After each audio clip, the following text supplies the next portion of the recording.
Assalamualaikum warahmatullahi wabarakatuh. Waalaikumsalam warahmatullahi Ini wabarakatuh. saya Hamzah Ahmad Alaudin. Saya ingin menjelaskan yaitu cryptocurrency, yaitu investasi masa depan. Lanjut saja. Yaitu apa sih itu cryptocurrency? Cryptocurrency adalah aset digital yang digunakan sebagai alat tukar, misalnya Bitcoin atau BTC atau Ethereum atau lainnya. Berbeda dengan mata uang fiat seperti dolar atau rupiah. Nah, kripto tidak dicetak fisik dan tidak diatur oleh pemerintah. Nilainya diatur oleh supply and demand atau permintaan dan penawaran di pasar serta kepercayaan pengguna. Dan bagaimana cryptocurrency bekerja? Nah, cryptocurrency bekerja itu dengan cara jaring kripto bekerja di jaringan decentralized. Artinya tidak ada satu pihak yang bisa mengendalikannya. Semua transaksi dicatat di blockchain. Itu adalah sebuah teknologinya. Di buku besar digital yang disebarkan ke banyak komputer di seluruh dunia. Nah, yang saya sebutkan tadi adalah teknologi. Ya, teknologi cryptocurrency adalah blockchain. Nah, blockchain itu adalah teknologi cryptocurrency yang membuat cryptocurrency terkenal di dunia, itu adalah teknologi blockchain. Blockchain itu adalah, kita bayangkan seperti buku besar catatan yang transparan, terdesentralisasi, dan tidak bisa diubah. Setiap transaksi dikumpulkan dalam blok. Blok itu adalah kotak ya. Blok ini dihubungkan seperti rantai kalau kita bayangkan dengan imajinasi. Nah, rantai itu berbentuk adalah hash atau kode. Nah, yang dihubungkan dengan kode itu sebelumnya, jika yang mencoba mengubah satu transaksi tersebut, maka rantainya atau hashnya itu atau kodenya itu akan berubah dan semua node di jaringan akan mengetahui keadaan tersebut. Dan keuntungan dari cryptocurrency adalah mata uang kripto menawarkan banyak keuntungan, termasuk transaksi yang lebih cepat, bisa antar negara dengan sangat cepat sekali, privasi yang lebih aman, dan aksesibilitas yang lebih luas. Nah, tantangan dan resiko. Nah, volatilitas. Nah, harga cryptocurrency itu kita ambil contoh ya, harga cryptocurrency itu pada 16 April 2025 itu masih di 84.000. Ketika Donald Trump membuat tarif global di seluruh negara terkena semua, malamnya itu harga Bitcoin langsung turun ke $75.000 dan beberapa lama kemudian, mungkin 1 bulan atau 2 bulan kemudian, Donald Trump mengumumkan lagi di semua negara kecuali Cina didiskon 10% selama 90 hari, kecuali Cina ditambah 145%. Semenjak itu Bitcoin langsung naik menjadi 83.500 per dolar.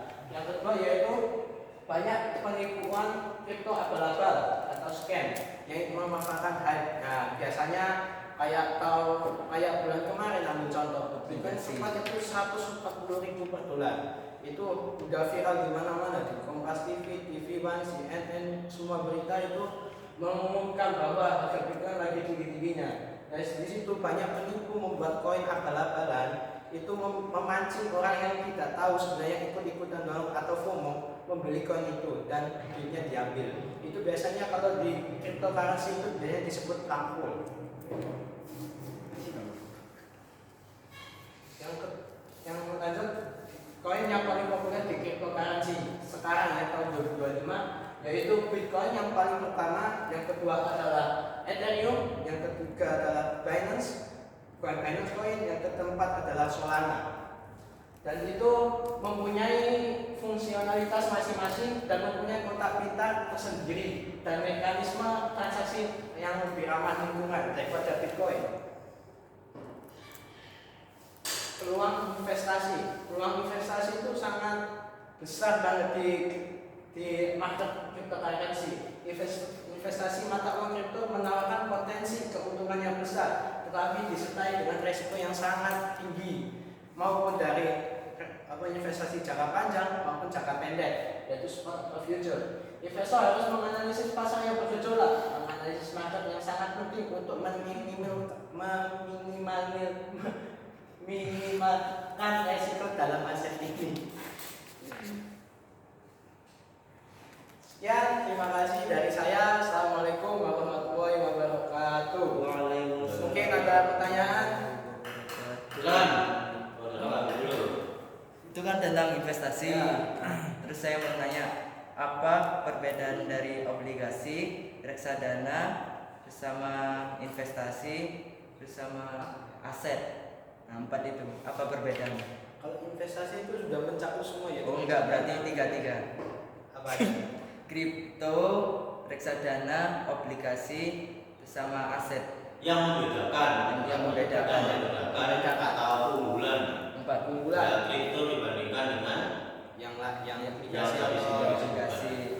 Keunggulan dari kripto yaitu marketnya yang volatilitasnya cukup sangat tinggi dan potensi kalian mendapatkan duit itu lebih banyak daripada deposito atau reksadana. Tapi kalau kalian mau mengambil resiko yang sangat-sangat kecil tapi keuntungannya ya itu juga, bisa kalian investasikan ke deposito. Nah, kalau reksadana itu ada pilihannya juga. Reksadana itu bisa reksadana yang resiko tinggi maupun resiko rendah. Tapi setinggi-tingginya resiko reksadana masih belum bisa mengalahkan resikonya cryptocurrency. Reksadana itu keuntungannya cuma tergantung reksadana apa dulu. Nah, saya belum pernah main reksadana jadi nggak tahu berapa persen per tahunnya kalau dia untung. Kalau cryptocurrency berapa persennya itu tergantung kaliannya. Kalian ingin menentukan berapa persen keuntungannya, mungkin 1%, 100%, 200%, 300%. Mungkin itu bisa menjawab pertanyaan. Mungkin ada lagi? hitam ya? Enggak. Enggak. Baik. Di antara semua instrumen yang kita sebut sebagai investasi, termasuk dalamnya ini adalah cryptocurrency atau dalam bahasa Indonesianya mata uang Kita virtual ya, mata uang virtual. Ini ya Dit ya, ini salah satu contoh dari non fisik produk virtual. Ya enggak orang fisik, ya enggak ada jasanya, dan bisa kita rasakan. Namun bisa untuk menyimpan kekayaan kita, tapi juga ada resiko loss ya, ada resiko penurunan nilai. Sehingga produk ini tadi disampaikan high risk, high return, high risk, high return. Jadi tinggi sekali memang resikonya, dan juga bisa menjadi tinggi sekali keuntungannya. Sehingga yang menjadi pertanyaan saya adalah seberapa apa ya namanya resiko worth it ya, apa worth it misalnya, seberapa menarik keuntungannya itu dibandingkan dengan resikonya. Oke, seberapa worth it? Ya. Nah, seberapa worth it-nya itu saya belum bisa menjamin seberapa worth it-nya. Itu tergantung kalian ya sih. Kalau kalian kalau milih koin yang benar-benar Dior itu adalah koin yang kalian itu benar bagus banget di tahun ini. Terus mungkin 1 tahunnya itu benar naik tinggi 500%. Jadi kalian mungkin dari 2 juta sampai 500 2 juta jadi 20 juta atau 200 juta itu ya itu kalau dilihat dari situ worth it emang. Tapi kalau dari sisi yang lain itu ya memang apa ya, resikonya tinggi banget. Bisa kalian masuk kalian masuk nih 10 juta, tapi gak lama kemudian 1 jam kalian 10 juta kalian bisa habis dalam 1 jam. Itu memang susah. Nah, yang ditanyakan tadi kan seberapa worth it-nya. Seberapa worth it-nya mungkin tergantung kaliannya bisa menerima resikonya itu, toleransi resikonya itu seberapa. Kalau kalian bisa menerima toleransi resikonya tinggi banget, ya worth it. Kalau kalian toleransinya resikonya kecil, ya menurut saya nggak terlalu worth it. Mendingan main ke investasi yang lain mungkin, yaitu obligasi atau reksadana atau saham. BTW kalian paham tentang toleransi? Maksudnya Saling ini ya, apa menghargai. yang dimaksud toleransi? Toleransi Saling itu apa? menghargai. Paham? Paham? Coba dijelaskan dengan bahasa yang lebih sederhana enggak? Toleransi yang kamu maksud tadi, Pak. Ya, kalian itu gimana ya? Kalian itu seberapa sih bisa menahan resiko itu? Menahan resiko. Ya, apa ya? Menahan. Contoh kalian Resiko resiko cuma tanggung bisa ngambil 10% gitu. Ya. Saya bisa nahan 10%, yang lain bisa menahan 100%. Nah, yang bisa nahan 100% itu mungkin ya wahid, tapi yang bisa cuma nahan kena minus 1%, 2%, dia langsung takut, langsung ngedon, langsung ngejual, langsung yang lain-lain lah pemikirannya. Mungkin ada yang bisa sampai bunuh diri mungkin, karena dia itu cuma FOMO, memakai uang panas juga uang yang dipakai untuk kebutuhan makan, mungkin kebutuhan keluarga yang lain lah, atau ya buat flexing mungkin. Ya itulah yang sebut toleransi tadi. Iya.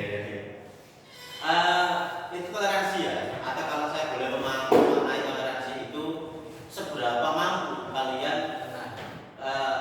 menerima resikonya.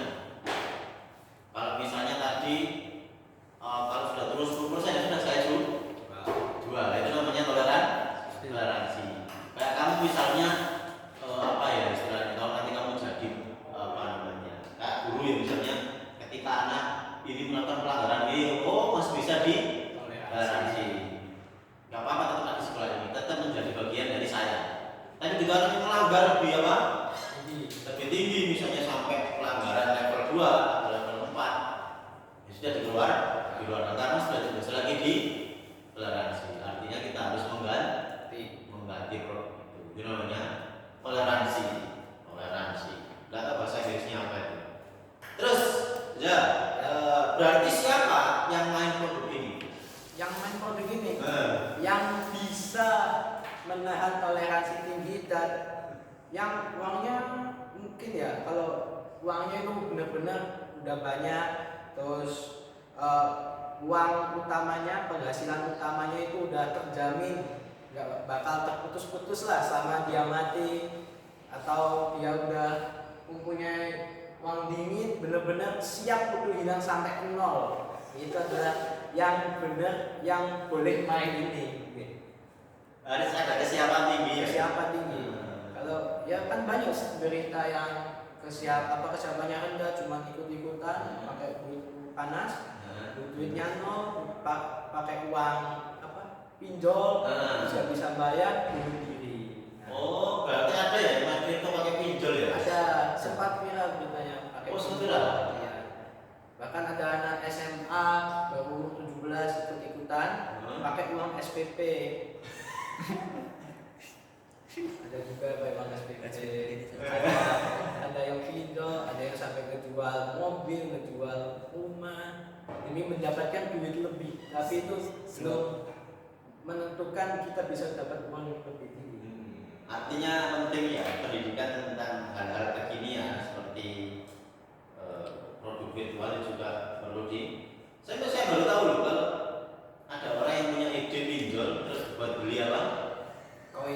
Koin ya, tak kira orang pinjol itu kebanyakan hanya untuk nge-slot, Ada yang kayak gini. nge-slot hanya untuk beli chip aja. Ternyata juga ada yang itu apa? Yang beli koin juga. Bitcoin juga ya. Asal beli lagi belinya. Iya. Mate. Terakhir Ya. dari saya,